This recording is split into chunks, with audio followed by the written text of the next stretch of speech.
स्वागत आहे बॅकरॅट खेळण्यासाठी नवशिक्या मार्गदर्शनामध्ये। बॅकरॅट हा एक साधा पण व्यसनाधीन कार्ड गेम आहे त्यांच्यासाठी ज्यांना खेळाचा आनंद घ्यायचा आहे, जटिल धोरणांमध्ये न जाता। मुख्य ध्येय म्हणजे सुरक्षित पैज लावणे आहे की कोणत्या हाताने एकूण स्कोर शक्य तितक्या 9च्या जवळ मिळेल, खेळाडू, बँकर किंवा टियर। आम्ही या तीनपैकी एका निकालावर पैज लावतो, खेळाडूचा विजय, बँकरचा किंवा टियर। पैज केल्यानंतर डीलर खेळाडू आणि बँकरला 2 कार्डे डील करतो। काही नियमांनुसार तिसरे कार्ड डील केले जाऊ शकते। जर कोणत्या हाताला 8 किंवा 9 नैसर्गिक स्कोर असेल तर अतिरिक्त कार्ड दिले जात नाहीत। जर खेळाडूचा स्कोर 5 किंवा त्यापेक्षा कमी असेल तर त्याला अतिरिक्त कार्ड मिळतील। जर खेळाडू राहिला तर बँकर 5 किंवा त्यापेक्षा कमी स्कोर मिळवतो। जर खेळाडूने तिसरे कार्ड घेतले नाही तर बँकर 5 किंवा त्यापेक्षा कमी स्कोर करतो। खेळाडूने कार्ड काढल्यास बँकर त्याचा स्कोर आणि खेळाडूच्या कार्डच्या मूल्यावर आधारित तिसरे कार्ड काढायचे की नाही हे ठरवतो। कार्ड्सचे मूल्य। कार्ड 2 ते 9चे दर्शनी मूल्य पॉईंट्समध्ये आहे।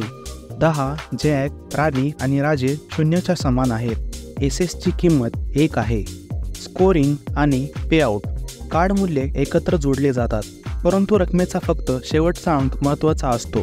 उदाहरणार्थ, तुमच्याकडे 7 आणि 8 असल्यास एकूण 15 आहेत, परंतु बॅकरॅटमध्ये ते 5 म्हणून मोजले जातात।